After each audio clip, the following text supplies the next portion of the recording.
economic prognostications that you're making are towards more economic globalism, but there's a lot of talk, in particular in this community, around political nationalism. And so I'm wondering how you see those two trends kind of colliding over the next 20 years. Great question, and I think of it as like the new political axis is going to be what. You're supposed to repeat the question. Oh, yes, thank you.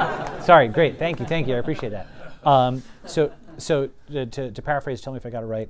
On the one hand, I've talked a lot about kind of, economic globalization through technology, but obviously nationalism, political nationalism, and socialism and so on is rising now, right?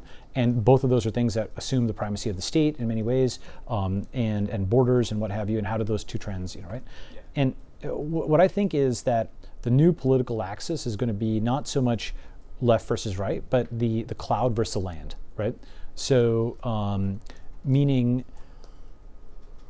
the international cosmopolitan entrepreneur who's comfortable crossing borders versus the person who is very wedded to the state, either as a nationalist or a socialist, and both of them presume that the state is there to like either enforce borders or redistribute wealth or both, right? And it's a different axis. We're in the middle of that kind of rotation that's happening now.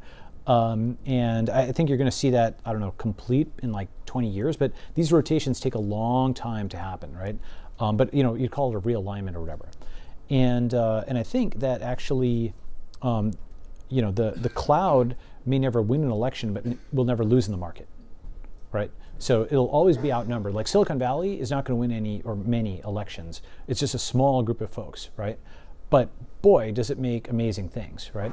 And so I think what happens is, you have all of these immigrants who've come to SV who just become more mobile. Like imagine this kind of floating group of folks who descend in this country or that country, and it's kind of a love-hate relationship where the nationalists and the socialists love the fact that these folks are bringing money, but the nationalists don't really like the fact that there are all these different countries or religions, ethnicities coming in, and the socialists don't like that they're rich and what have you, right? So there's a tension there that I think is going to be a big part of the next 20, 30 years, maybe more.